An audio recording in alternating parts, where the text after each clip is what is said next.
Salam əziz tələbələr, biz bugün sizinlə Windows 11 əməliyyat sistemində File Explorer qovluğu, Start menyuda yerləşən standart proqramlar və kontekst menyular haqqında məlumat əldə etmiş olacaq. İlk öncə gəlin başlayaq File Explorer qovluğuna.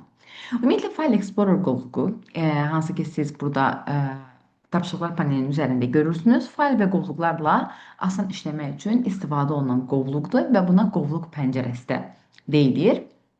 Və siz bu qovluq pəncərəsini Start menyudan da aça bilərsiniz. Start menyuda bunun icra modulu Explore.exe adı altındadır. Hal-hazırda burada da sizə göstərəcəm. File Explorer pəncərəsini açılır və dediyim kimi buna qovluq pəncərəsi də deyilir. File Explorer pəncərəsini açdığımız zaman biz yuxarıda başlıq sətri ilə qarşılaşırıq. Və siz burada həmçinin Quick Access bölməsi də görürsünüz. Daha sonra siz sol tərəfdə navigation paneli görürsünüz. Sağ tərəfdə hər hansı bir fayl, qovluq haqqında məlumatlar, details bölməsini görürsünüz. Bir də vəziyyət sətridir. Burada da itemların, yəni fayllarınızın sayını görmüş olursunuz. İlk öncə başlıq sətrindən danışmış olaq ki, başlıq sətrində sol hissədə burada hazırda home görmüş oluruq və bu current folderdır, yəni cari qovluğu bizə göstərmiş olur. Daha sonra siz burada add new tab edə bilərsiniz. Düymə kombinasiyası Ctrl+T-dir və siz burada hazırda bu gördüyünüz bu hissə bizim burada home tabını göstərir və siz bu tabları açdığınız zaman hansı ki onun daxilində olan qovluqların sayını görmüş olacaqsınız. Search home var burada, axtarış sətri mövcuddur və minimize düyməsi tapşırıqlar panelinə salır pəncərəni.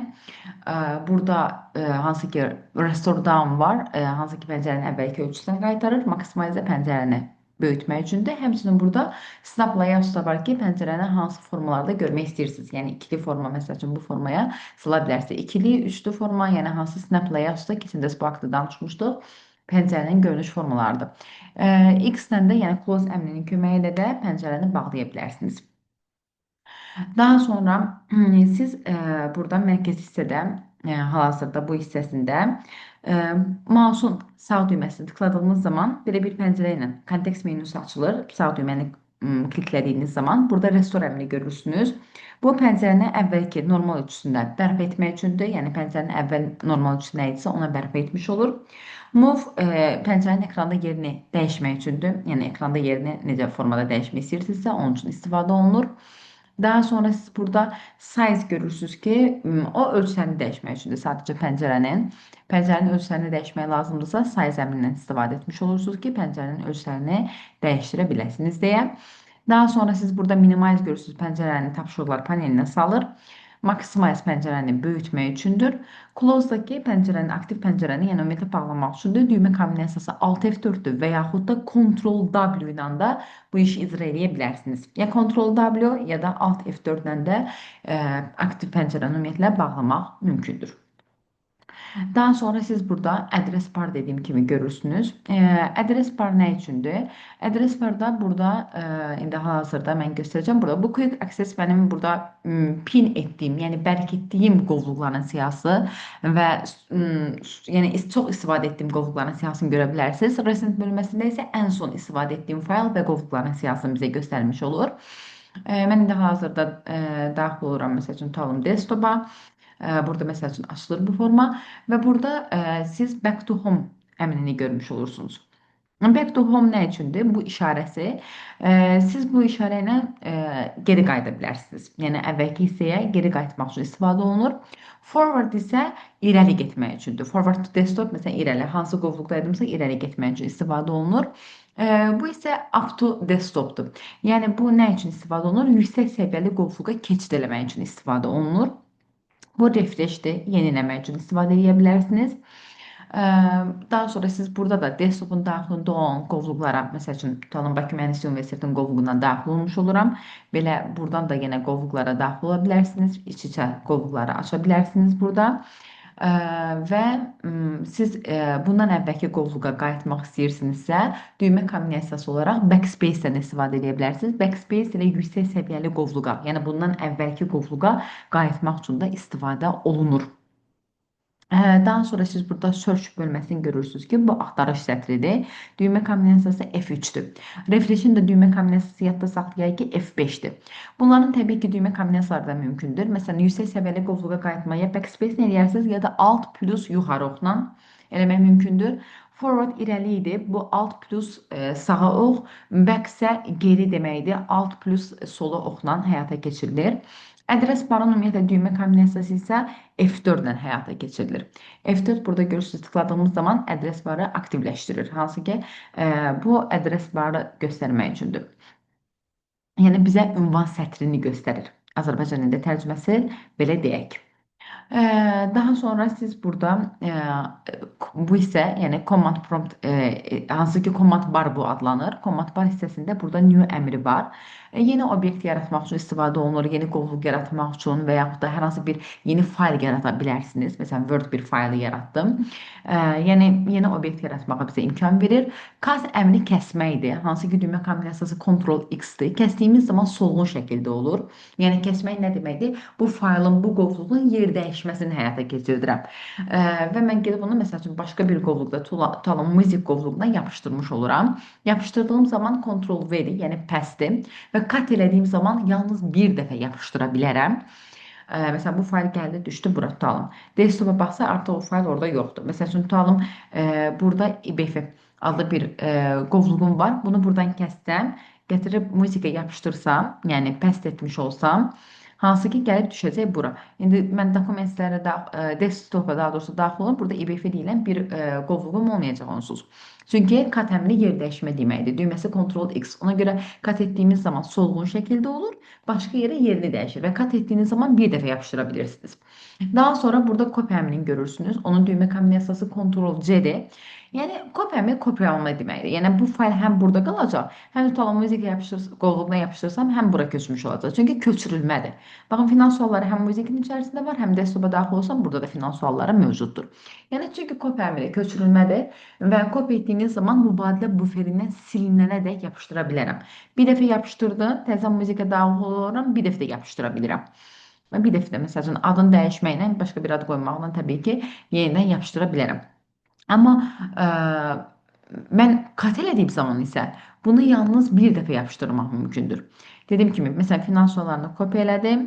Burada gəlib mən yenidən onu pəst eləyə bilirəm. Yenidən pəst eləyə bilirəm. Yəni mübadilə buferindən silinənədək pəst eləyirəm. Amma mən bunu kat eləsəydim, kat etdiyim zaman isə yalnız bir dəfə yapışdırmaq mümkündür. İndi hazırda kat eləmişəm. Məsəl üçün, tutalım final suallarına gəlirəm, burada kat eləyirəm. Yəni düymə kombinasiyası Ctrl X-dir. Təbii ki, bunu kontekst menudan da eləmək mümkündür. Kat etdiyimiz zaman isə yalnız bir dəfə yapışır. Məsələn, tutalım, bir dəfə gəldim, buraya yapışdırdım. İkinci dəfə yapışdırmaq istəyim, pəs əmri deaktiv olmuş olur. Daha sonra siz burada qarşılaşırsınız rename əmri ilə. Hansı ki, məsələn, bu faylın adını dəyişmək istəyirəm. Məsələn, 27 oktyabr qoymuşam, tutalım, qovluğun adını dəyişmiş oluram. Düymə kombinasiyası F2 ilə də mövcuddur. Adını dəyişə bilərsiniz. Ya da mouse'un sol düyməsinin fasilə ilə üzərinə 2 dəfə tıklamaqla da faylın və yaxud da qovluğun adını dəyişdirə bilirik. Daha sonra burada share əmri var. Bu paylaşım üçündür. Yəni faylı şəbəkədə paylaşmaq, istifadəyə vermək üçün istifadə olunur. Delete əmri isə silmək üçündür. Yəni delete elədiyimiz zaman tutalım məsəl üçün music qovluğuna daxil oluram. Məsələn, bu faylı silmək istəyirəm. Delete elədiyim zaman o artıq zibil qutusuna yerini dəyişmiş olacaq. Yəni faylı silir. Sort əmri sıralamaq üçündür. Məsəl üçün, siz desktop'a daxil olduğunuz zaman buradakı fayl və qovluqları sıralaya bilərsiniz. Adına görə, yaranma tarixlərinə görə, daha sonra tipinə görə və yaxud da daha çox ölçüsünə görə, düzəliş tarixlərinə görə, müəlliflərə görə, kateqoriyalara görə, başlıqlar və taqlara görə ascending A-dan Z-dir, descending Z-dən A-ya sıralama mümkündür.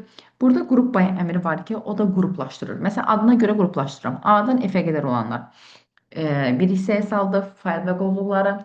Daha sonra buradakı qovluqları qeydə kaydeder bir hissəyə saldı. Bu adına görə qruplaşdırmaqdır.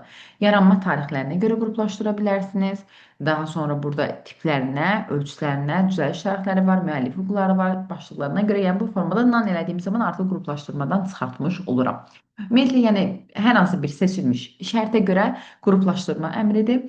Hansı ki, obyektləri qruplaşdırır ki, siz onu daha rahat, məsəl üçün, görəsiniz ki, bir kliklə asanlıqla yəni tapa biləsiniz. View görünüşlə bağlı tənzimləmələri həyata keçirdir. Və burada bizim yadda saxlayaq ki, 8 dənə görünüş rejimimiz var. 4-ü görünüş ölçüsüdür, 4-ü görünüş formasıdır. Extra large icons çox böyük formada göstərmək üçündür. Fayl və qovluqları, yəni obyektləri çox böyük ölçüdə göstərir. Large icons isə böyük ölçüdə göstərir.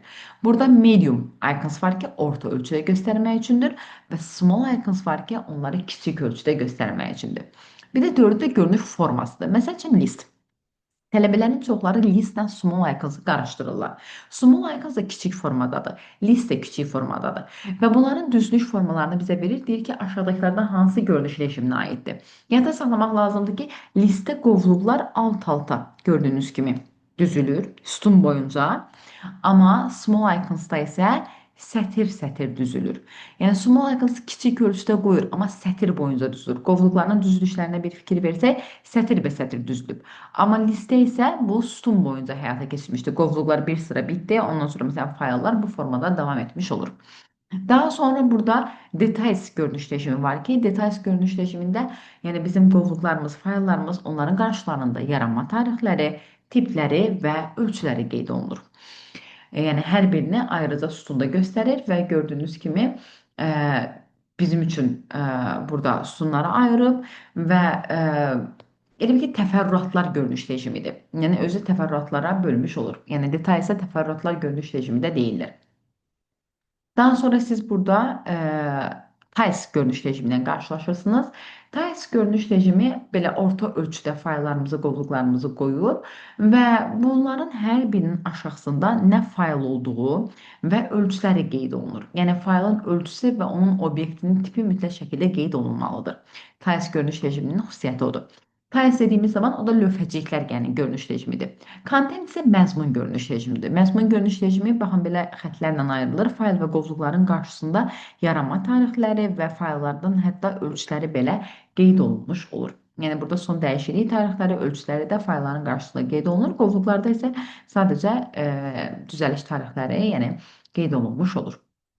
Videoda da bu formada düzəliş rejimlərini görürük. Daha sonra siz burada hər hansı bir faylı məsəl üçün seçib, tutalım əgər məsəl üçün tutalım burada belə bir fayl var. Məsəl üçün bu faylı seçib biz view'dan burada details paneli eləyə bilərik. Yəni faylın detallarına baxa bilərik. Onun yaranma tarixləri, düzəliş tarixlərinə nəzər yetirə bilərsiniz. Nə vaxt bu fayl yaradılıb və preview paneli eləyə bilərik. Preview paneli elədiyiniz zaman siz həmin suallar haqqında, məsələn, o fayla daxil olmadan belə, yəni o fayla ön baxışı həyata keçirə bilərsiniz. Burada show bölməsi var, navigation paneli bağlayıb və yaxud da aça bilərik. Navigation paneli bağlayıb açdığımız zaman, baxın, sol tərəfdə navigation paneli burada görmüş oluruq.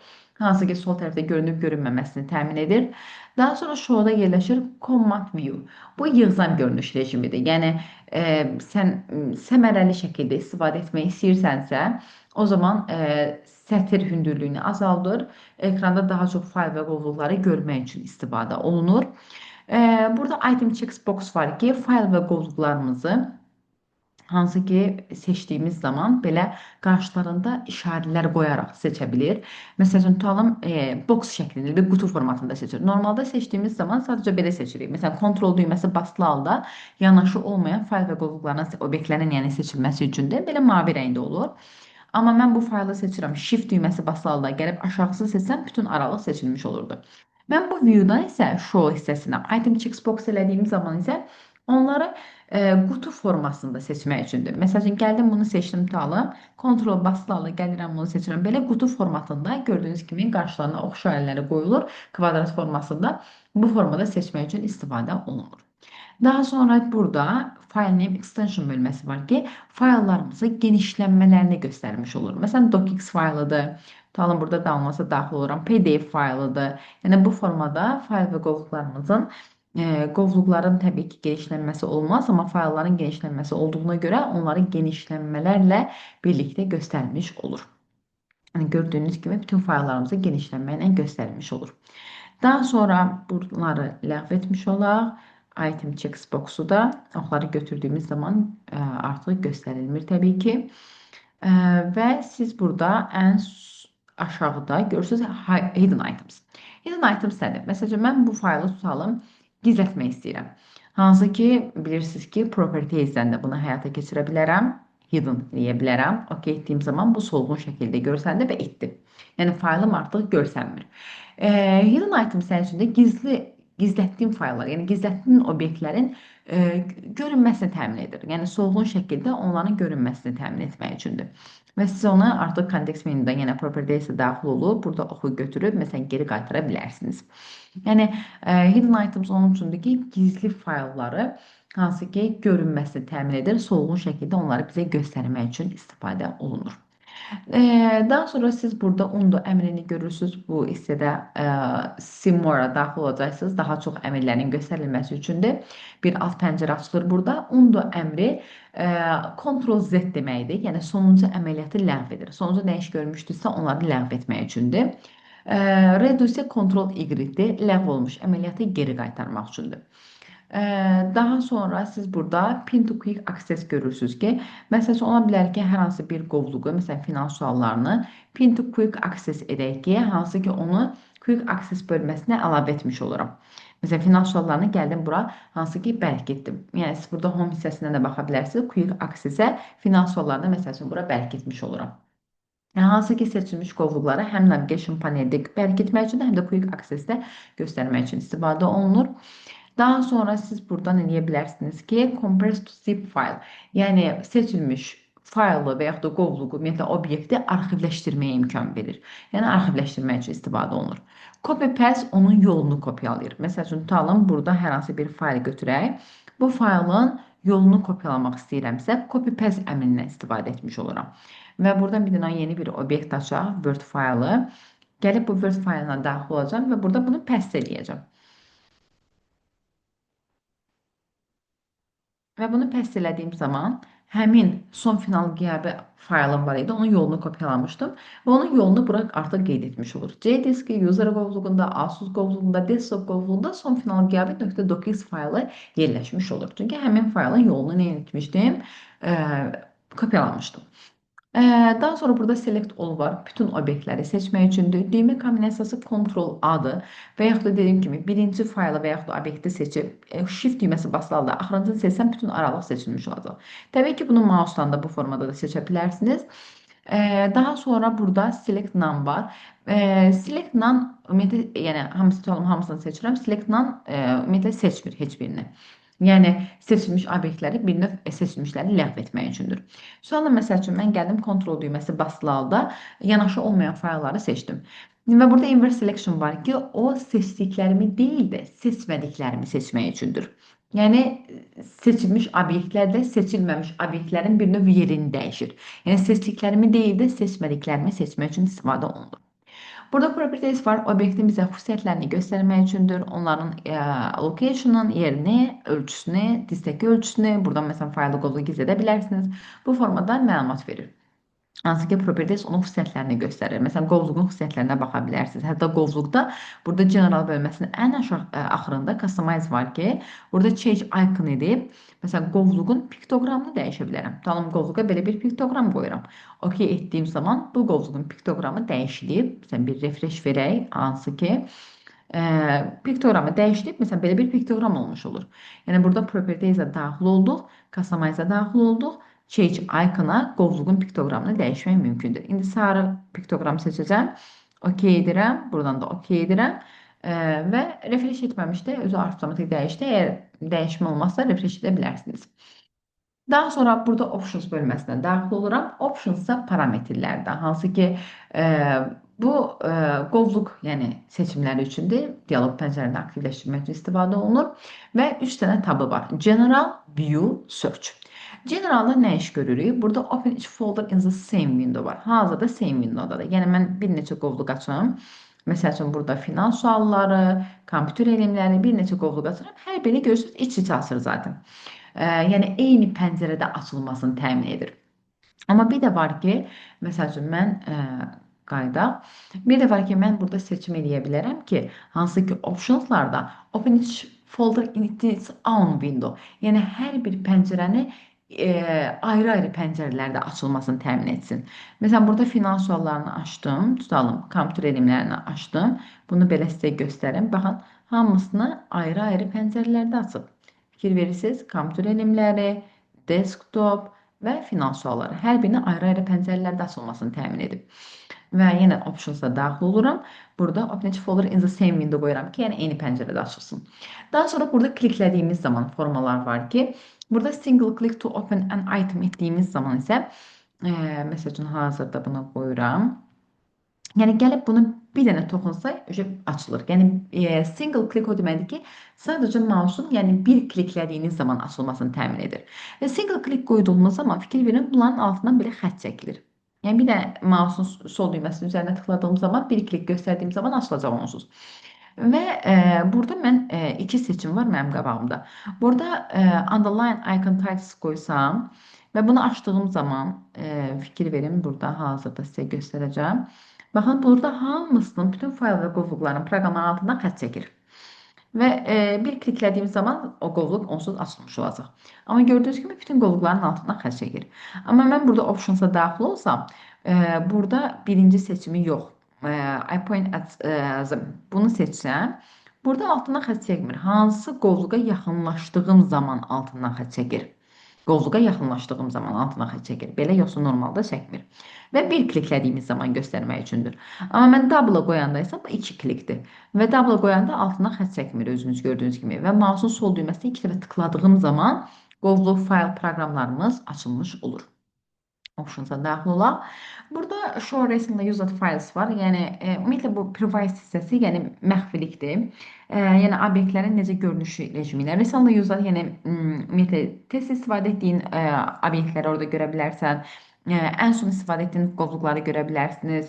Yəni bu formada quick access bölməsində göstərmək üçündür.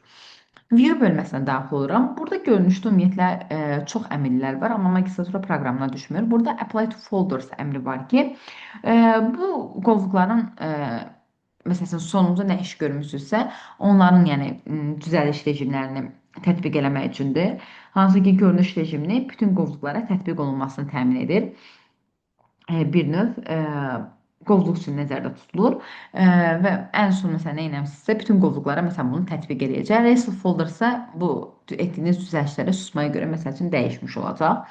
Advanced Settings bölməsində bizə nə lazımdır? Burada məsəl üçün hazırda Hidden Files and Folders bölməsi var ki, bunda Don't Show Hidden Files-a qoysam, yəni gizlənmiş faylları mənə göstərməyəcək. Hansı ki, finans suallarına məsəl üçün mən burada gizlədirəm. Məsəl üçün Properties'ə daxil olacağam. Burada Hidden etdiyim zaman gizlənmiş faylları gizlədir. Hal-hazırda finans sualları məsəl üçün yoxdur, tutalım. Və mən burada options'a daxil olduğum zaman hazırda mən view bölməsində onu don't show hidden files-a qoymuşam. Yəni mən burada özünüz görəcəksiniz ki, view bölməsinə daxil olaq, buradan show-dan hidden items elədiyim zaman bu belə solğun şəkildə zaten burada görsənir. Və options'da da gördüyünüz kimi, yəni view bölməsindəki don't show hidden files nədir? Hansı ki, sən faylları, qovluqları gizli olaraq ekranda əks olunmamağını təmin edirsən. Amma show hidden files folders o deməkdir ki, sən o gizli olsa belə onu solğun şəkildə göstərilməsini təmin edirsən. Hansı ki, ekranda bunu göstərir yəni. Bir də burada hide extension for non-file tips var ki, hansı ki, faylların ad genişlənmələrini ümumiyyətlə göstərilməsi və göstərilməməsini təmin edir. Hazırda məsələn ad genişlənmələri görsənmir. Burada options'a daxil olub onları bərpa edə bilərsiniz ki, məsəl üçün genişlənmələr gizləndiyi zaman məsəl üçün görsənsin. Buna hansı ki, view'da biz təbii ki, burada item file name extension etdiyimiz zaman onların genişlənmələri görsənirdi. Tutalım. Burada faylların genişləmələrini görürsünüz. Və mən burada optionsdan parametrdən dəyişə bilərəm. View bölməsindən, düzü o hissədən eləyirik, amma buradan da eləyə bilərik. Hide extension for name file tipsdən bunların genişləmələrini yığışdıra bilərəm. Düzü, view-dan eləmək daha rahatdır əslində. Burada file name extension genişləmələri, oxu qoysam genişləmələr görsənir, oxu götürsəm genişləmələr görsənmir. Məsələn, qoydum genişləmələri görsənir və yaxud da oxu götürürəm genişləmələr görsənmir. Və yaxud da fayl və qovluğu gizlətdiyim zaman da tutalım gizlətdim, hidden elədiyim zaman, məsəl üçün hazırda solğun şəkildədir. Amma götürüb burada oxu götürsəm, o onsuz gizlənəcək.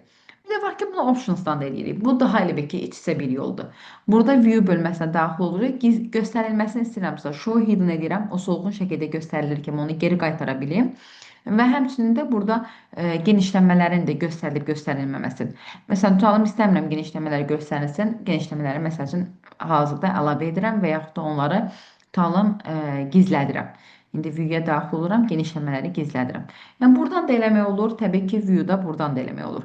Hansı ki, genişləmələrin göstərilib göstərilməməsini və yaxud da gizlənmiş obyektlərin göstərilib göstərilməməsini buradan həyata keçirə bilərsiniz. Yəni eyni əmrlərdə sadəcə optionsda və bu hissədə eləmək mümkündür. Search bölməsi də sadəcə olaraq bilirik ki, istifadə olunur. Axtarış kimi, hansı ki, əməliyyat sisteminin qovluqlarında axtarış parametrlərini tənzimləməklərdə istifadə olunur. Yəni, axtarış parametrlərinin tənzimləməsində istifadə olunan əmrlərdir. Belə, File Explorer qovluğu haqqında bu qədər və siz vəziyyət sətrində də həmçinin fayllarınızın burada sayını görmüş olursunuz. Hal-hazırda, məsəl üçün, bunu sizə göstərim. Burada məsəl üçün 5.4 items göstərir. Hal-hazırda bu formada siz məsələn burada 0 items göstərir. Desktopa daxil oluram. Məsələn burada 27 items göstərir. Yəni faylların, qovluqların siyahısını göstərir. Bir də bu hissədə siz hansı ki pəncərənizi daha böyük formada fayl və qovluqlarınızı, yəni aşağıda status barda yerləşir vəziyyət sətrində. Bu details rejimi nə üçündür? Böyük piktoqramlar şəklində fayl və qovluqları göstərmək üçündür. Elə ki, large icons formatında göstərir. Biz view-dan necə large icons edirdik, o formaya avtomatik qoymaq üçündür. Burada aşağıda vəziyyət sətrində yerləşir və yaxud da onu əvvəlki formatına da qaytara bilərsiniz. Düymə kombinasiyasında zaten bu hissədə biz görürük. Yəni bunları dəyişdirdiyimiz zaman Ctrl+Shift+6-dır. O qədər təbii ki, istifadə olunmur, amma biz bilək ki, vəziyyət sətrində status barda da pəncərələri kiçik ölçüdə görmək üçündür. Elə bir ki, bu hansı görünüş rejimidir? Ctrl+Shift+6. Bu details görünüş rejimidir. View-dan baxsanız details görünüş rejimidir. Çünki details təfərrüatlar da onların yaranma tarixləri, tipləri, ölçüləri qeyd olunur. Amma Ctrl+Shift+2 isə large icons görünüş rejimidir. Yəni elə bir ki, obyektlərinizi böyük ölçüdə göstərmək üçündür. Bir də biz Office proqramlarından bilirik ki, açar tipi var, hansı ki Type Key rejimi. Bu alt düyməsi ilə və F10 klavişlərinin köməyi ilə həyata keçirilir. Məsələn, altı tıkladığımız zaman burada indi sizə hal-hazırda göstərəcəm ki, məsəl üçün 6 tıklayıram və yaxud da üzərində məsəl üçün verir və yaxud da F10-u tıkladığınız zaman siz bunu görə bilərsiniz. F10 klavişi ilə məsələn view-nu seçmiş oldu. Burada məsələn alt, yəni alt ümumiyyətlə baxın belə alt düyməsi ilə, yəni type key açar tipidir. Hansı altla da həyata keçirə bilərsiniz. F10 klavişi ilə də həyata keçirmək mümkündür. Belə, bizim File Explorer qovluğumuz haqqında bu qədər. Daha sonra danışacağıq bugün sizinlə kontekst menyular haqqında. Windows 11-in kontekst menyuları. Ümumiyyətlə birinci gəlin danışaq, hansı ki iş masasının kontekst menyusundan. Ümumiyyətlə mouse'un sağ düyməsini tıkladığımız zaman kontekst menyu açılır və yaxud da klaviaturadan da bunu həyata keçirə bilərik. Məsəl üçün, burada klaviaturanı aktivləşdirək. Klaviaturada kontekst menyunun düyməsi var burada, hansı ki sırf kontekst menyunun düyməsidir. Bundan da kontekst menyunu aça bilərsiniz və yaxud da düymə kombinasiyası Shift F10-dur. Shift F10-un köməyi ilə siz kontekst menyunu aça bilirsiniz.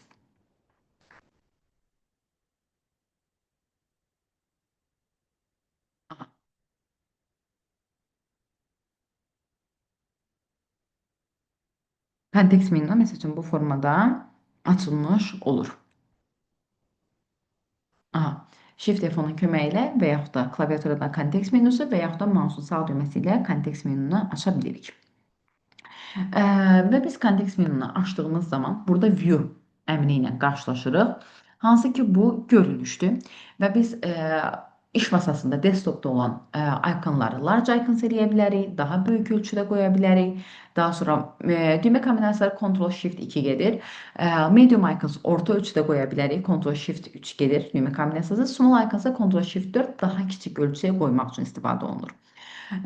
Burada oxu götürsək, məsələn, tutalım fayl və qovluqlarımız belə səpələnmiş haldadır və mən bunu view-dan Auto Arrange icons eləyə bilərəm ki, onları avtomatik olaraq obyektləri nizamlayır. Artıq mən bunu istəsəm belə səliqəsiz şəkildə dağıda bilmirəm. Belə avtomatik sıralamaq üçündür. Məsələn, tutalım fayl və qovluqları belə bu formada qoyuram, hansı ki, belə bir-birinə yaxın bu formada, məsəl üçün tutalım, belə səliqəsiz formada bir-birinin üstünə çıxmış formada tutalım qoyuram. Və burada hal-hazırda view-da görürsünüz Arrange Icons to Grid əmri. Onları belə cədvəl formatında cədvəlləşdirir gördüyünüz kimi. Align Icons to Grid əmri cədvəlləşdirmək üçün də Auto Arrange Icons əmri isə onları, obyektləri nizamlayır avtomatik olaraq. Bir də burada view-da Show Desktop Icons var ki, fayl ümumiyyətlə desktopda olan fayl və obyektlərin görünməməsinə səbəb olur. Yəni piktogramların heç biri görünmür. Və həmin Show Desktop Icons elədiyimiz zaman Auto Arrange Icons-da Align Icons to Grid əmrləri passiv olur. Niyə passiv olur? Çünki axı iş masasının üzərində obyektlər yoxdur axı. Onları cədvəlləşdirib və yaxud da nizamlaya bilmərəm. Amma Show Desktop Icons elədiyim zaman isə yəni onlar geri qaytarılır, yəni iş masasının üzərində obyektlərin görünməsinə səbəb olur. O zaman isə bütün əmrlər aktiv olur. Bizə sual verə bilərlər ki, bu iki əmr nə zaman deaktiv olur? Show Desktop Icons əmri aktiv olduğumuz zaman. Yəni bu əmr aktiv olduğu zaman iş masasının üzərindəki piktogramlar görünməyəcək. Daha sonra sort by əmri var. Bu sıralamaq üçündür. Adına görə, ölçüsünə görə, item tipinə görə və date modified, yəni son dəyişiklik tarixinə görə sıralayır. Məsələn, adına görə sıraladı. Tutalım, Asus məsəl üçün birincidir. Daha sonra size ölçüsünə görə sıralaya bilərsiniz. Item tipinə görə sıralamaq mümkündür və date modified dəyişikliklər tarixinə görə sıralaya bilirsiniz. Sonucu nə, hansı məsələn faylı, qovluğu yaratmışsınız, ona görə məsələn sıralama işlərini görür. Refresh əmri yeniləməkdir. Düymə kombinasiyası F5-dir. Daha sonra undo əmri var ki, Ctrl+Z sonuncu əməliyyatı ləğv edə bilərsiniz burada. Redo əmri isə Ctrl+Y ləğv olmuş əməliyyatı geri qaytarmaq üçündür.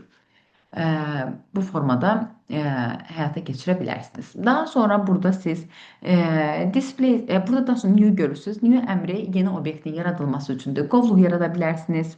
New folder yaratdım. Və siz bunu Ctrl+Shift+N düymə kombinasiyasının köməyi ilə də yeni qovluq yaratmaq mümkündür. Daha sonra siz burada New-dan shortcut, qısa yol yarada bilərsiniz. Məsələn, burası daxil olursunuz. Burada hər hansı bir faylı seçirsiniz, tutalım. OK, o faylın yolu yazılır. Next, finish və qısa yol yaradılır. Və qısa yol ox işarəsindən göstərilir. Qısa yolun ümumiyyətlə 6 yaranma üsulu var. Bunda keçən dərsimizdə artıq sizə məlumat vermişdim. Daha sonra burada display settings-dən qarşılaşırsınız. Bu display ayarlarıdır. Hal-hazırda display settings-ə daxil oluram. Burada brightness var. Məsəl üçün parlaqlığı artırıb azalda bilərsiniz. Night light gecə rejiminə qoya bilərsiniz. Məsələn, burada color profil var. Hansı ki əlavə edə bilərsiniz. Yəni öz seçimlərinə uyğun. Daha sonra sizə burada məsəl üçün ekranın display resolution ölçülərini dəyişə bilərsiniz.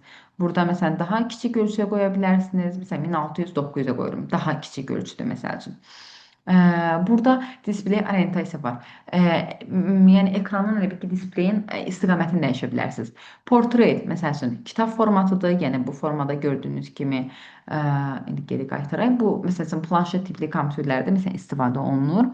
Daha sonra landscape isə albom formatına qoymaq üçündür. Multiple display ekrana başqa monitorlar daxil olduğumuz zaman istifadə olunur. Onların pəncərələrinin görünüş formalarıdır. Display settings haqqında da bu qədər. Daha sonra iş masasının kontekst menüsünə daxil olsaq, burada Opening terminal var. Yəni terminal aça bilərsiniz. Hansı ki CMD-dir. Bilirik ki, klaviaturadan daxil olunan əmrlərlə çalışır. Onu açdığınız zaman, yəni məsəl üçün burada klaviaturadan daxil olunan əmrləri qeyd etdiyiniz zaman, məsəl üçün tutalım qovluqların siyahısını məsələn aça bilərəm. Yəni command prompt idi qabaqki adı Windows PowerShell, hazırda indi ona eləyiblər adını terminal. Bir də burada personalize var. Personalize daxil olaraq siz burada background-ı dəyişə bilərsiniz. Burada background seçimləri var və background qoyduğunuz zaman onların düzülüş formaları da var. Məsəl üçün background seçdiyim zaman onlar necə düzülüş formalarında istifadə olunacaq. Burada fil əmrini görürsünüz. Fil əmri ümumiyyətlə şəkli ekrana yerləşdirmək üçündür. Yəni bütün ekranı tutur şəkildə, yəni hətta şəkildə yerləşmədiyi halda şəklin artıq hissələrini kəsmək üçündür. Fit əmri ümumiyyətlə dartır şəkli yerləşdirmək üçündür. Məsələn, tutalım qıraqlarını, məsələn, roz rəngli eləyək. Burada, məsəl üçün, çəhrayı rəngə boyadım. Belə, məsəl üçün, fit əmri onsuz dartır şəkli yerləşdirmək üçündür. Siz onun fərqinə vara bilməyəcəksiniz o qədər də. Dartır ki, şəkli yerləşdirsin. Stretch əmri bu ekranın kənarlarına qədər dartır. Fit şaquli sərhədlərinə qədər dartmaq üçündür. Yəni şəkli bir növ uyğunlaşdırır. Amma stretch ilə elə dartmaq əmridir. Yəni ekranın kənarlarına qədər dartmaq üçün istifadə olunur. Tile əmri şəkli kiçik hisslərə bölüb yerləşdirmək üçündür. Şəklin ölçüsü məsələn kiçiksə onu kiçik hisslərə bölüb yerləşdirmək üçün istifadə olunur. Center şəkli mərkəzə yerləşdirir. Məsələn bu formada şəkli mərkəzə yerləşdirmək üçündür. Daha sonra burada background-da daxil olaq. Burada span əmri var ki, spandakı sadəcə çox monitorlu rejimdə aktivləşir, yəni şəkli monitorların ekranlarına bölüşdürmək üçündür. Ümumiyyətlə yadda saxlayın ki, şəklin hansı seçim formaları var?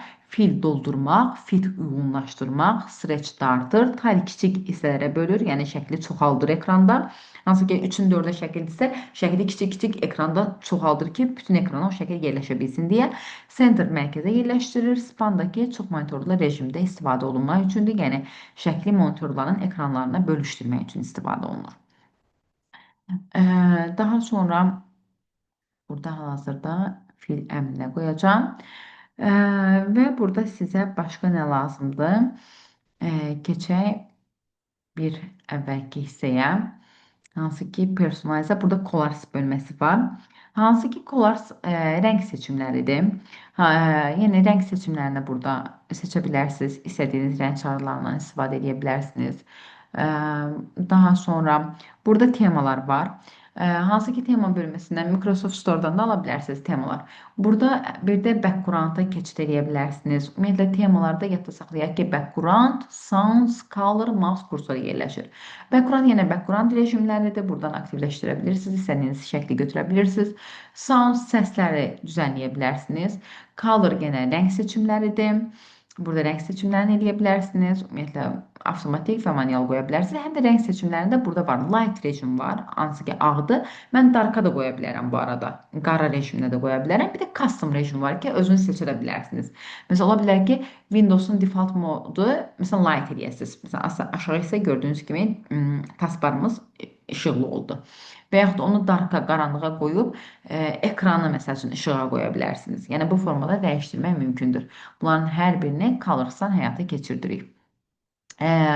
Buradan da Colors-a daxil olmaq olur temalardan və yaxud da Color-a buradan da daxil olmaq olur onsuz. Buradan da yəni həmin seçimlərlə işləyə bilərsiniz. Temalarda başqa nə var? Mouse kursor var ki, mouse'un kursorunu siz buradan belə dəyişdirə bilərsiniz. İstənilən kursoru. Məsələn, mən ağı qoymuşum. Mouse'un sürətini məsələn, artırıb və daha sonra hal-hazırda ölçüsünü böyütdüm. Burada məsəl üçün siz eləyə bilərsiniz ki, burada məsələn mouse'un seçimləridir. Hansı mouse'u istəyirsinizsə o formada seçə bilərsiniz. Mouse'un sürətini artırıb azaltmaq da yəni mövcuddur. Burada mouse'a daxil oluram. Burada hal-hazırda mouse'un sürətini məsələn daha sürətli hərəkət edir. Artırıb azalda bilirəm. Yəni mouse'u məsələn right və yaxud da left eləyərək mouse'un butonlarının yerini dəyişə bilərəm. Belə. Hansı ki, mouse'un üzərində bilirsiniz ki, məsəl üçün sağ düymə kontekst menünü açır, Ə, yəni bu formada onların yerini dəyişə bilərsiniz. Yəni mouse'la bağlı parametrləri də buradan tənzimləyirik.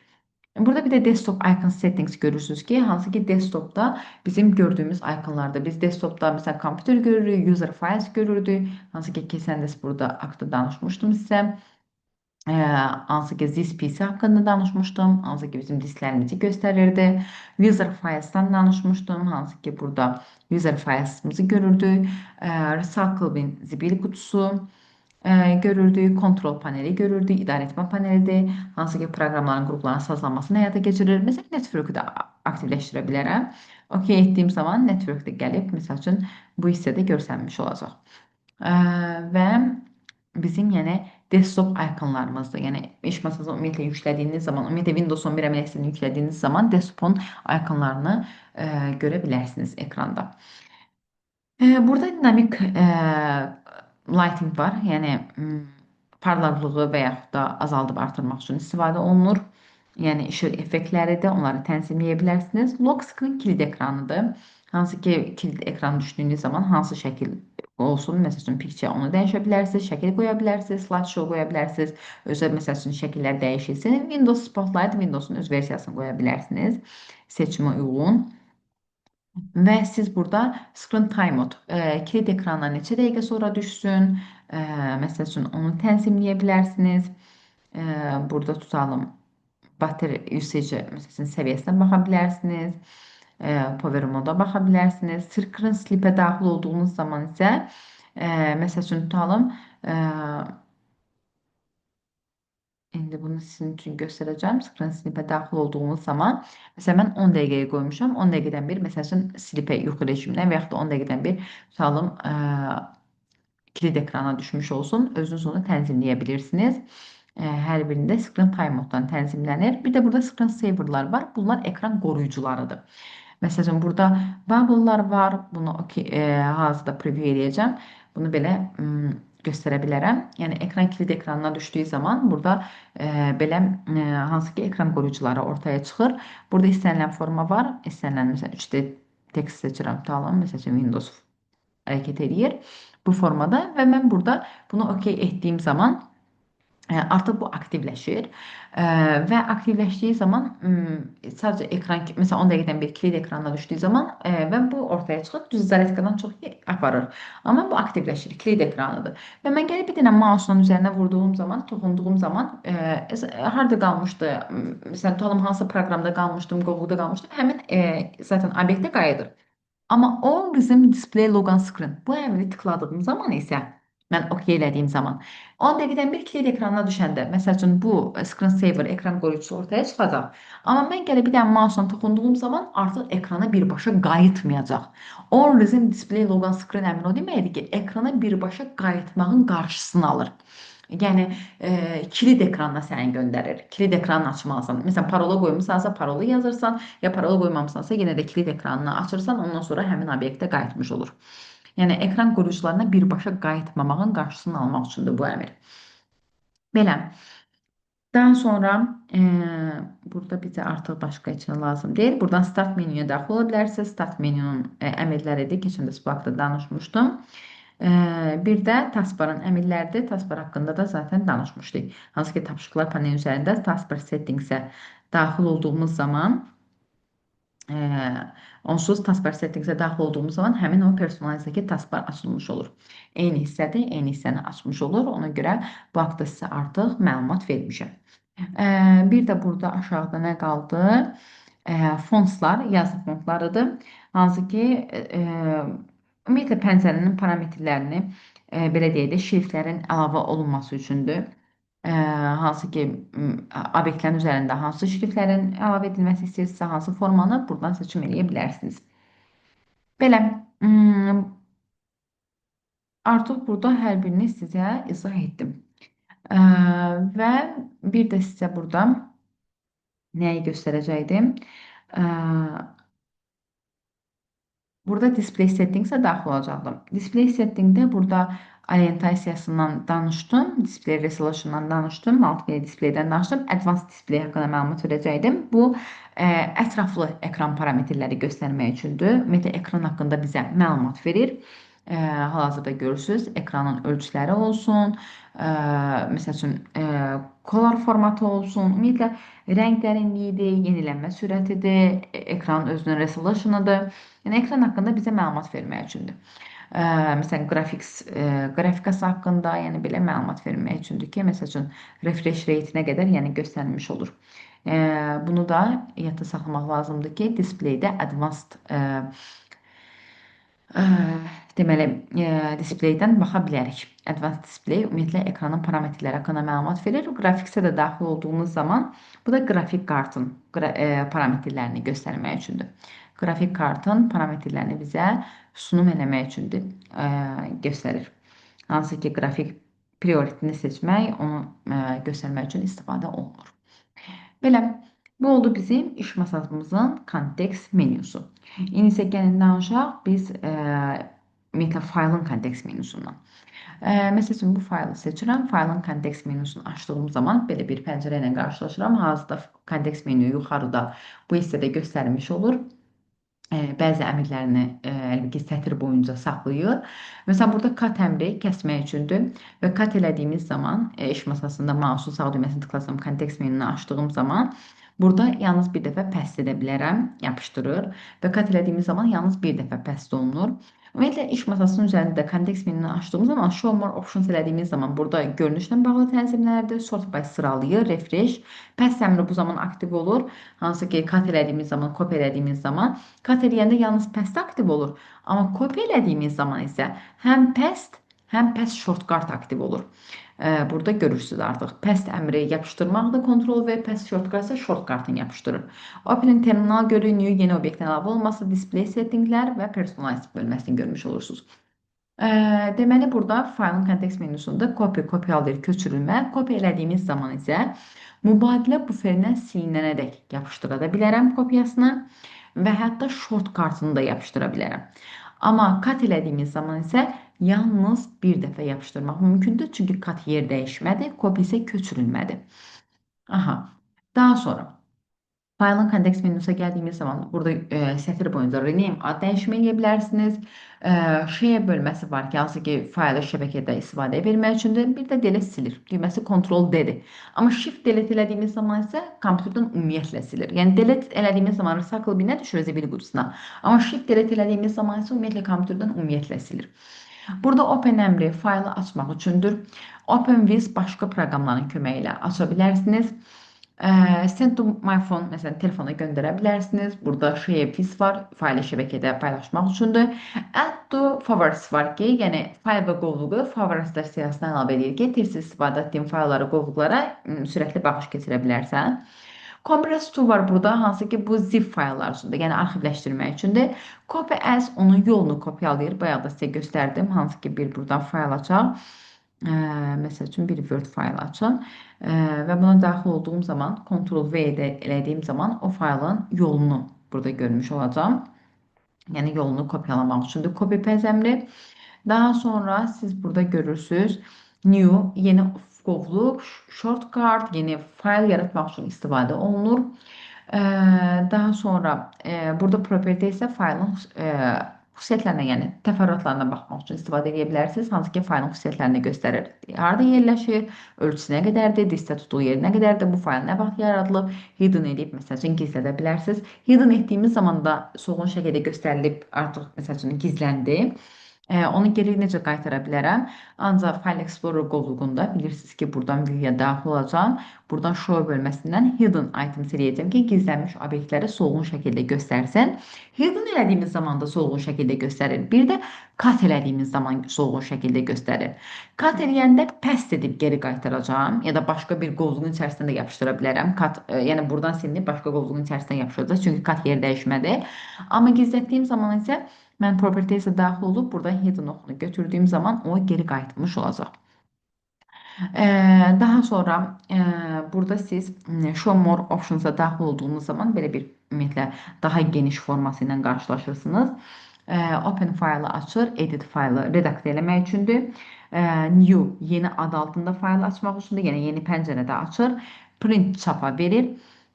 Notepaddə məsəl üçün redaktə eləyə bilərsiniz, onun üçün istifadə olunur.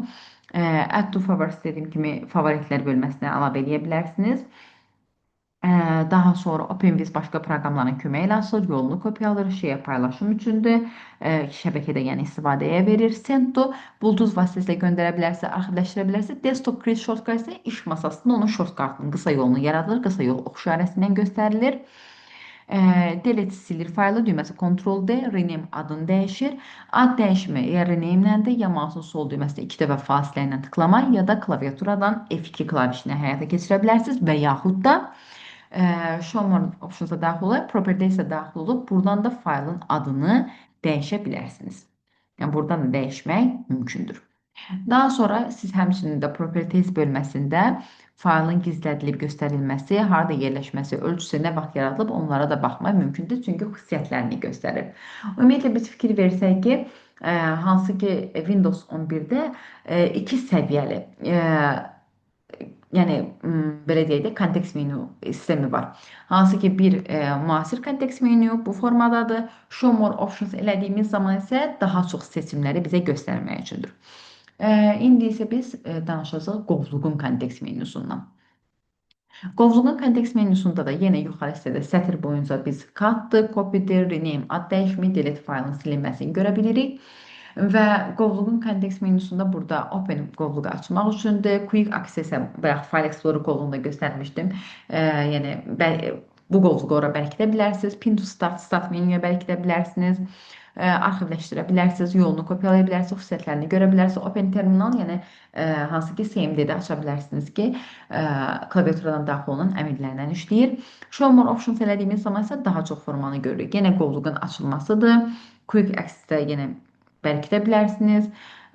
Burada Pin to Start menyuya bərkidə bilərsiniz. Kopyaz yolunu kopyalaya bilərsiniz. Send to-dan Bluetooth vasitəsilə göndərə bilərsiniz. Arxivləşdirə bilərsiniz. Desktop shortcut'ını yarada bilərsiniz. Həmin qovluğun məsələn shortcut'ını yaratmış oldum. Show More Options-a daxil oluram. Burada cut qovluğu kəsir, yer dəyişmədir. Cut elədiyimiz zaman bir dəfə yapışdıra bilirəm, pəst eləyə bilirəm. Cut'ın düyməsi Ctrl X, pəstdə Ctrl V-dir. Kopyaladığım zaman isə köçürülmədir, Ctrl C və mübadilə buferindən silinənədək köçürə bilirəm. Hansı ki yapışdıra bilirəm mübadilə buferindən silinənədək. Create Shortcut shortcut'ını yaradır, Delete Ctrl D silir, zibil qutusuna rename adını dəyişir, Properties'dən ad dəyişimini buradan da həyata keçirə bilərsiniz, ölçüsün, hansı qovluqda yaranmasını görə bilərsiniz, yadını gizlədə bilərsiniz və qovluqda Customize-a daxil olub Change iconundan bu qovluğun piktogramını dəyişə bilərsiniz. Məsələn, piktogramını dəyişib bu piktogramı qoyuram. Məsəl üçün, indi hal-hazırda F5 elədiyimiz zaman, bir yenilənmə verdiyimiz zaman görürük ki, məsələn, bu piktogramı hansı ki qoymuş olmuşam, Properties'ə daxil olub, buradan Customize-dan yenidən onun piktogramına, yəni iconunu dəyişə bilirəm. Məsələn, OK, susmaya görə, məsələn, bu piktogramdan istifadə etmiş oluram. Belə, qovluğun piktogramını gördüyünüz kimi dəyişə bilirsiniz. Və burada bir də nədən danışacaqdım sizə? Ümumiyyətlə, yadda saxlayın ki, faylın kontekst menyusunda olub, qovluğun kontekst menyusunda olmayan əmrlər var. Bu editdir, new'dur, printdir və OpenVizdir. Bunlar faylın kontekst menyusunda var, amma qovluğun kontekst menyusunda OpenViz yoxdur. Çünki qovluğu başqa proqramların köməyi ilə aça bilməzsiniz, edit, redaktə edə bilməzsiniz, print çapa verə bilməzsiniz, new yeni adı altında aça bilməzsiniz. Ona görə. Daha sonra danışacağım sizə zibil qutusunun kontekst menyusundan. Burada rename adını dəyişə bilərsiniz, open aça bilərsiniz. MPT Recycle bin o deməli ki, zibil qutusunu boşaldır. Quick Access-ə bərkidə bilərsiniz, Start menyuya bərkidə bilərsiniz, Properties xüsusiyyətlərini göstərir və Recycle bində də Show More Options elədiyimiz zaman daha geniş formasına baxırıq. Burada da eynidir. Açmaq, Quick Access-ə bərkitmək, zibil qutusunu boşaltmaq, Start menyuya bərkitmək, shortcut'ını yaratmaq, adını dəyişmək, Properties xüsusiyyətlərinə baxmaq üçündür. Və zibil qutusunun piktogramını dəyişə bilmirik. Burada zibil qutusundakı fayllarınızı məsələn daxil olub, restore edib, məsələn geri qaytara bilərsiniz. Bərpa eləməyidir. Hansı ki faylın üzərində mouse'un sağ düyməsini tıkladığım zaman da cut edib, yer dəyişməklə də geri qaytara bilərəm. Cut elədim, gəldim burada məsəl üçün pəs əmrindən istifadə edərək də geri qaytara bilirəm. Daha sonra recycle binə daxil ola və yaxud da mouse'un sağ düyməsini tıklayıram, delete eləsəm ümumiyyətlə silinir. Share with paylaşım üçündür, restore bərpa eləyir, arxivləşdirə bilərsiniz. Propertiesdən faylın xüsusiyyətlərinə də baxmaq mümkündür bu formada. Daha sonra daha sonra burada danışmaq istəyirəm sizə. Hansı ki, tutalım hər hansı bir qovluğum var. Məsələn, arxivləşdirə bilərsiniz. Məsəl üçün tutalım. Burada new folderdan danışaq. Burada məsələn zip fayl eləyə bilərik. Hansı ki, bunu arxivləşdirə bilərik. Bu formada zamok işarəsini də göstərə bilərik. Kitab formatında da ola bilər. Arxiv qovluğunda isə burada məsələn extract all var. Burada hal-hazırda məsələn görürsüz. Burada ümumiyyətlə arxiv qovluğunda extract files arxiv yəni fayllarını göstərmək üçündür. O formada məsələn arxivləşdirə bilərsiniz. Ekstrakt edirəm.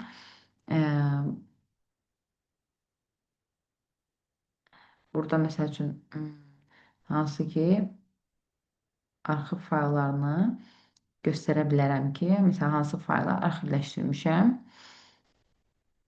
Məsələn, new folderu arxivləşdirmişəm. Məsələn, onu göstərir. Yaxud da WinRAR da eləyə bilərəm.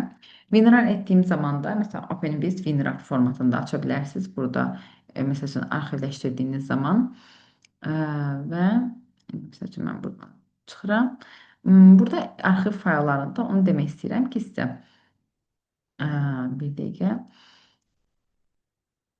Burada WinRAR etdiyim zaman. Burada extract files var. Yəni, hansı ki, arxiv fayllarını zaten göstərmək üçündür. Yəni, faylların, arxiv qovluğunda yerləşən faylların istifadəçiyə necə yəni, yönləndirilməsini təmin edir. Burada extract here var. Məsəl üçün, bu arxiv qovluğunda yerləşən faylların arxivin yerləşdiyi qovluğa çıxarmaq üçündür. New folder onu yeni qovluq daxilində göstərmək üçündür. Ümumiyyətlə, arxiv fayllarına bu formada baxa bilərsiniz. Daha sonra burada artıq bizim kontekst menyular haqqında məlumatı sizə verdim. Kontrol paneldə də aça bilərsiniz, shortcut'ını yarada bilərsiniz, silə bilərsiniz. Kontrol panel ümumiyyətlə idarə etmə və sazlama panelidir. Bu haqda sizə məlumat vermişdim keçən dərsimizdə. Hansı ki, 3 dənə görünüş rejimi var idi. Kateqori, large icons və small iconsdan təşkil olunur. O ümumiyyətlə proqramları, faylların sazlanmasında istifadə olunur. Belə. Daha sonra start menyuda yerləşən standart proqramlar haqqında məlumat vermək istəyirəm. Bura all hissəsinə daxil ola bilərsiniz və burada ümumiyyətlə accessibility qovluğu daxil olursunuz. Alifin onsuz hərflər sırası görürük olunan. Bütün hərflər sırası da start menyuda yerləşən qovluqlarımızın siyahısıdır.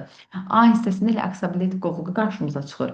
Hansı ki, bu qovluğun içərisində bizim standart proqramlarımız var. Live captionlar var. Hansı ki, bu kompüterdə ifadə olan hər hansı bir səsə avtomatik alt yazı əlavə eləmək üçün istifadə olunur. Daha sonra burada accessibility qovluğuna daxil oluram. Magnifier var. Bu lupadır. Hansı ki, yaxınlaşdıraraq bizə göstərmək üçündür. Yəni, bu formada. Daha sonra bura daxil olaq. Ola daxil oluruq. Burada no thanks eləyək. Close edək, bağlayaq. Starta daxil oluram, ola daxil oluram, accessibility qovluğuna daxil oluram. Narrator kompüteri səslə idarə olunmasıdır.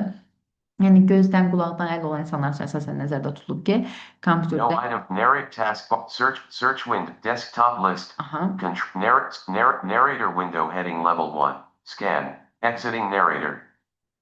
Yəni nəyə daxil olursunuzsa ona səslə ifadə olunmasını təmin edir.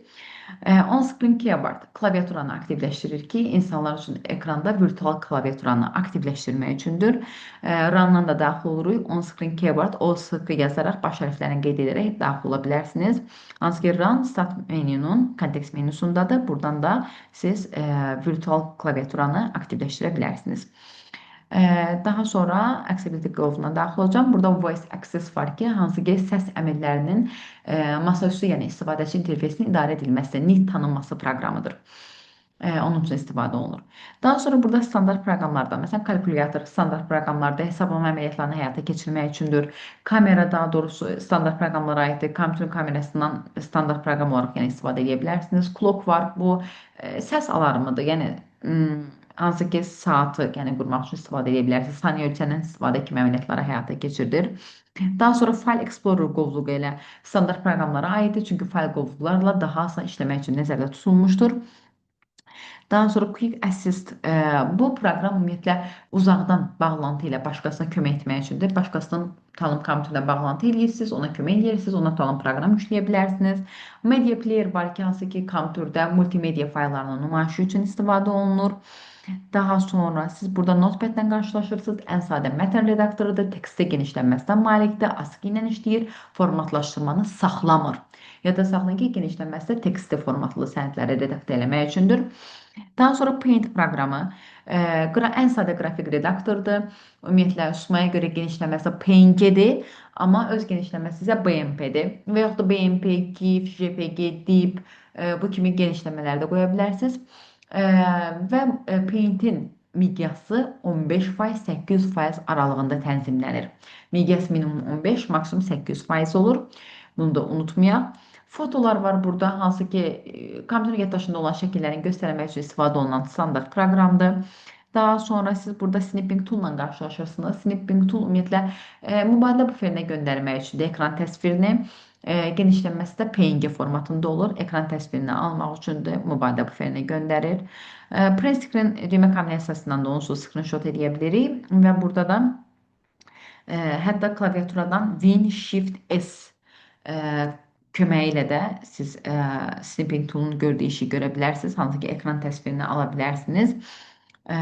Genişlənməsi də PNG formatında dediyim kimi olur. Daha sonra siz burada qarşılaşırsınız. Burada Screen Notes var. Hansı ki, bu nə üçündür? İş masasında qeydlərin yapışdırılması üçündür. Məsəl üçün, hər hansı bir qeyd yapışdıra bilərsiniz. İş masasının üzərində yapışdırmaq üçündür. Daha sonra siz burada standart proqram olaraq görürsünüz Weather, havanı. Burada hava ilə bağlı ümumiyyətlə məlumatları əldə edə bilərsiniz. Bir də burada Windows Tools var. Bu qovluğa daxil olaq və burada da kiçik standart proqramlarla qarşılaşırıq. İndi onlar haqqında məlumat verəcəm.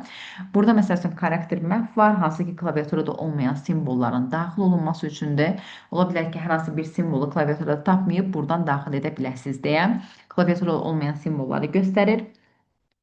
Command Prompt ümumiyyətlə Windows 11 əməliyyat sistemində bilirsiniz ki, artıq məsələn terminalın əvəz olunub, CMD-dir və bu klaviaturadan daxil olunan əmrlərlə çalışır. MS-DOS əməliyyat sistemindən aktivdir bilirsiniz. Sonra Windows 10 versiyasında Windows PowerShell oldu, indi hal-hazırda terminal gedir adı. Daha sonra kontrol panel, idarə etmə panelidir. Fayl və qovluqların idarə olunmasına həyata keçirilir. Və kontrol panel haqqında gəlin ətraflı biraz danışaq. Hansı ki, bayaq da dediyim kimi 3 görünüş rejimi var. Kateqori, large icons daha böyük ölçüdə göstərir və small icons kiçik ölçüdə göstərir. Ekranda da standart proqram olaraq siz kontrol paneli görə bilərsiniz. Baxın, belə qeydlər yazmaq üçündür. Bayaq sticky notes'a daxil olmuşdu. Nəsə qeydlər yazıb, talın bugün dərsiniz var, ekranda qoya bilərsiniz. Məsəl üçün, qeyd olaraq ki, kompüter açdığınız zaman o qeydi görəsiniz deyə. Kontrol panel haqqında danışaq. Kontrol panelin 3 dənə görünüş rejimi var. Kateqori, large icons, small icons. İndi kateqori bölməsinə daxil oluram. Burada sistem and SQL var. Bu, sistemin ehtiyac sürətlərini almaq üçündür. Yəni, hansı ki, RAM-ın, sistemin ümumiyyətlə RAM-ın, prosesorun sürətinə baxa bilərsiniz. Daha sonra burada firewall rejimi var ki, hansı ki, təhlükəsizliyi yoxlaya bilərsiniz. Təhlükəsizlik sistem əmrlərini yerinə yetirə bilərsiniz. Network and internet bölümü var ki, şəbəkə internetlə bağlı tənzimləmələr buradan həyata keçirilir. Hardware and sound bölməsi var ki, qurğuların qoşulması, qurğuların silinməsi, yəni onların səs rejimlərini düzəldə bilərsiniz.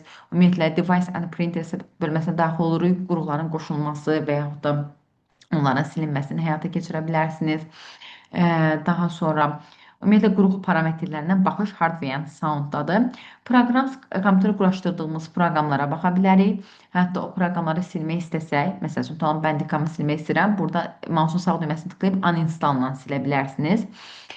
Default proqram susmaya görə olan proqramların siyahısını görə bilərsiniz. Daha sonra burada user accounts bölməsi var ki, hansı ki, istifadəçi hesabını yarada bilərsiniz. User accounts-dan istifadəçi hesabını yaratmaq üçündür. Burada Change Your Account-da daxil olub, şəkil qoya bilərsiniz, istifadəçi hesabını verə bilərsiniz. Yəni istifadəçi hesabı user account-dan yaradılır. Appearance and Personalize var ki, bu iş masasının görünüşü ilə bağlı tənzimləmələri həyata keçirilir. Buradan Taskbar Navigation bölməsinə daxil ola bilərsiniz. Yəni Taskbarın əmrləridir. Zaten tapşırıqların panelində də biz Taskbar Settings-ə daxil ola bilirik. Ease of Access Center var ki, hansı ki, gözdən qulaqdan əl olan insanlar üçün nəzərdə tutulmuş proqramlardır. Onlara Magnifier Loop aiddir. Start Narrator kompüterin səslə idarə olunması, On-Screen Keyboard virtual klaviaturanı aktivləşdirir. Bunlara baxa bilərsiniz.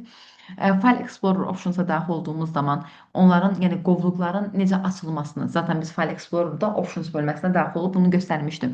Qovluqlar eyni pəncərədə açılsın, ayrı-ayrı pəncərələrdə açılsın, bir kliklə açılsın ya iki qat kliklə açılsın. Ümumiyyətlə 3 pəncərəyə bölünür. General, View və Search Options'lara buradan da nəzər yetirə bilərsiniz. Yazı fontlarını buradan da dəyişə bilərsiniz. Zaten Personalize-da bunu həyata keçirirdik. Daha sonra Clock and Region bölməsi var ki, vaxt tarixi, ümumiyyətlə saat və vaxt ümumiyyətlə regiona görə, yəni zonaya görə düzənləyə bilərsiniz. Ease of Access-dəki gözdən, qulaqdan əl olan insanlar üçün nəzərdə tutulmuş proqramlardır. Dediyim kimi bura Magnifier Loop-a, narrator kompüterin səslə idarə olunması, On-Screen Keyboard aiddir. Belə, hansı ki, bunlar da bizim kontrol panel ümumiyyətlə standart proqramlarımızdır. Start menyuya daxil oluruq. Yenə all hissəsinə daxil olursunuz. Buradan ən aşağıya gəlib Windows Tools-a daxil oluruq. Çünki kontrol paneli haqqında buradan danışırdıq. Hansı ki, daha sonra sizə lazımdır Defragmenter Optimized Device. Bu hansı ki, diskin fragmentləşdirilməsi əməliyyatını həyata keçirir. Yəni diskin optimal yerləşməsini, səpələnmiş faylları optimal yerləşdirmək üçündür. Disk cleanup lazımsız faylları təmizləmək üçündür. Bunlar utilitlərdir, zaten bilirik. Daha sonra sizə lazım olan Research Monitor'dur. Research Monitor ümumiyyətlə mikroprosesordur, yaddaşdır. İndi burada görəcəksiniz sözünüzdə mikroprosesordur, diskdir, yaddaşdır, network şəbəkə ilə bağlı tənzimləmələri həyata keçirilir. Daha sonra siz burada görəcəksiniz Run, hansı ki düyməsi WinR-dir. Proqramlara cəlb baxışdır. Klaviaturanı aça bilərsiniz, virtual klaviaturanı aktivləşdirə bilərsiniz. WinWord yazıb, məsələn, Word proqramını aktivləşdirə bilərsiniz. Ümumiyyətlə WinR düymə kombinasiyasıdır, yəni proqram pəncərələrinə cəlb keçid üçün istifadə olunur. Steps Recorder proqramı var ki, hansı ki kompüterdə icra olunan əməliyyatların hər birini şəkil formatında arxivin daxilində yadda saxlayır. Susmaya görə genişlənməsi də MH7-dir. System Configuration var burada, hansı ki sistemin yüklənməsi, mövcud proqramların avtomatik yüklənməsini həyata keçirilir. System Information var ki, sistem haqqında, əməliyyat sistem haqqında müəyyən məlumatların əldə olunmasıdır. Task Manager var, donan nişan proqramların bağlanması üçündür. Task Scaler proqramı var ki, bu hansı ki, sistemin əvvəlcədən təyin olunmuş hər hansı bir tapşırığın icrası, sistemin yenidən yüklənməsinə həyata keçirilir. Adından da göründüyü kimi Task Scaler tapşırığın icrası, sistemin yenidən yüklənməsini həyata keçirilir. Amma Task Manager-dan bunu qarışdırmayaq. Task Manager donan nişan proqramların bağlanması üçündür. Düyməsi Ctrl-Shift-Escape, Ctrl-Alt-Delete idi. Hansı ki, proqram tutalım donub, bu proqramı seçib, məsələn, End Task eləyib, yəni bağlaya bilirdik. Mouse'un sağ düyməsi, məsələn, proqram açıldı, sən də hazırda heç bir proqram açıldı deyil, məsələn, Excel açayıq, tutalım, Excel donub, bağlaya bilmirəm. Bu zaman Excel-i mouse'un sağ düyməsinə tıklayıb, buradan da End Task eləyə bilərsiniz. Bu hissədən də, yəni, bağlamaq üçündür. Düyməsi Ctrl-Shift-Escape, Ctrl-Alt-Delete-dir. Hətta Start menyuda mouse'un sağ düyməsini tıklasınız, burada da Task Manager yerləşir. Hətta tapşırıqlar panelinin üzərində də Task Manager əmri var idi. Burada da yerləşir. Hətta standart proqram olduğu üçün standart proqramların daxilində də yerləşir. Windows Media Player ümumiyyətlə multimedia fayllarının nümayişi üçün istifadə olunur. Windows PowerShell-dəki terminal kimi hansı ki klaviaturadan daxil olunan əmrlərlə işləyir. Fayl və qovluqların proqramların açılmasında istifadə olunur. Belə, ümumiyyətlə bizim bir də Remote Desktop Connection burada var. Bu da standart proqramlara aiddir. Hansı ki, internet vasitəsilə kompüter uzaqda idarə olunması üçündür. Yəni, icazə verildiyi zaman kompüterin fayllarından istifadə etməyə imkan verir. Tutalım, xaricdəsiz, kompüteriniz qalıb Azərbaycanda. İcazə verildiyi zaman siz kompüterinizin fayllarıyla işləyə bilərsiniz. Belə, ümumiyyətlə standart proqramlar haqqında bu qədər bizə proqramımızda lazım olan standart proqramlarımız bunlar idi və bunlar haqqında da sizə məlumat vermiş oldum. İndi isə texnologiyalar haqqında danışacağım. Ümumiyyətlə, Windows əməliyyat sistemində 3 dənə texnologiya var. Hansı ki, bu drag and drop texnologiyasıdır. plug and play texnologiyası və OLED texnologiyasıdır. Drag and drop texnologiyası nədir? Faylın sürüşdürərək, məsəl üçün, yerini dəyişməsi. Hansı ki, məsəl üçün, mən bu qovluğu buradan götürürəm, sürüşdürərək, məsələn, bu qovluğun içərisinə atıramsa, baxın, bu formada, məsələn, gəldim.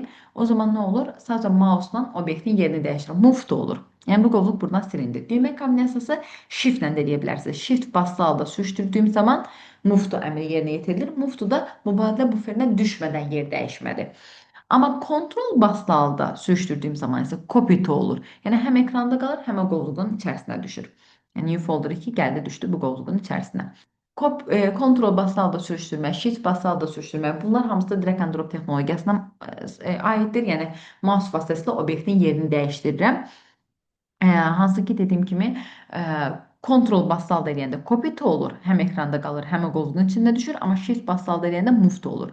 Hətta shift basılı halda eləməsək də, mouse-la adi sürüşdürdüyümüz zaman da move to olur. Move to da, copy to da, bunlar mübadilə buferi əmrləri deyil. Plug and play texnologiyası ümumiyyətlə qurğuların kompüterə qoşulması üçündür. Yəni driversiz kompüterə qoşulması üçündür. Yəni plug and play texnologiyası avtosazlanma, avto yüklənməni təmin edir. Məsələn, bəzi qurğular var ki, klaviaturadır, mousedur.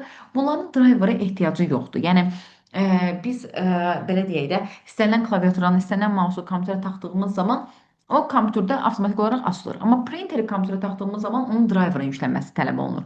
Ona görə bəzi qurğular var ki, yəni xarici qurğular əmələ sistemi tərəfindən avtomatik tanınır, avtomatik icra olunur, avtomatik yüklənir. Bunlar plug and play texnologiyasına aiddir. Bir də var OLED texnologiyası.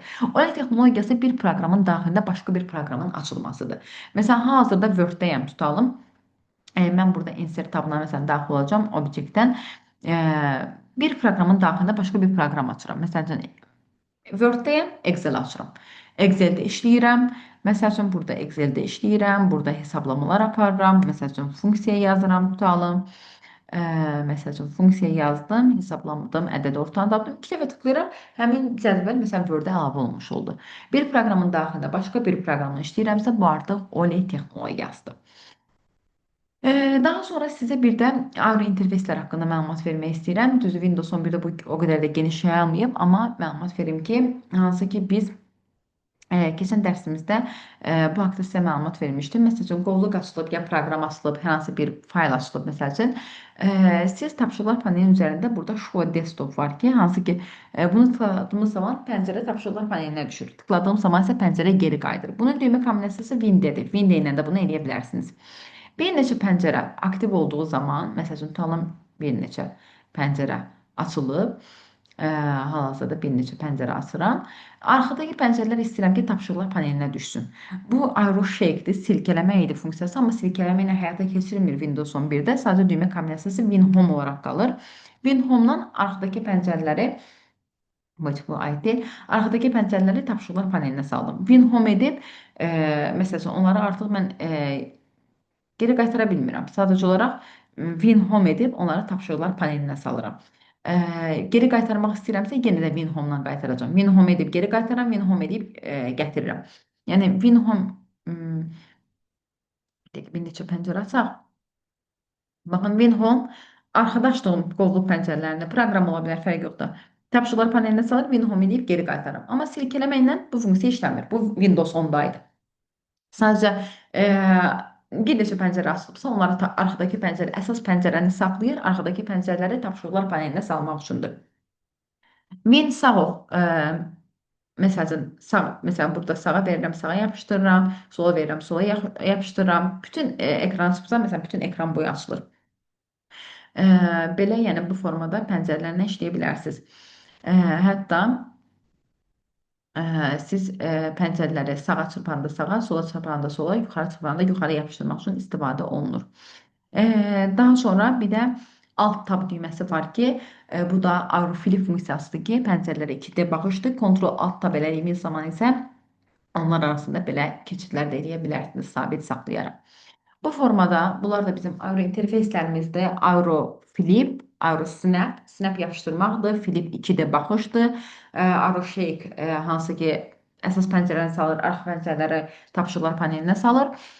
Bir də aero pickdir ki, hansı ki cəld baxışdır, düyməsi də window oldu. Hansı ki pəncərələri avtomatik tapşırıqlar panelinə salır. Buradakı tapşırıqlar paneli üzərindən Show Desktop'dan da bunu həyata keçirmək mümkündür. Belə Windows 11 haqqında bu qədər.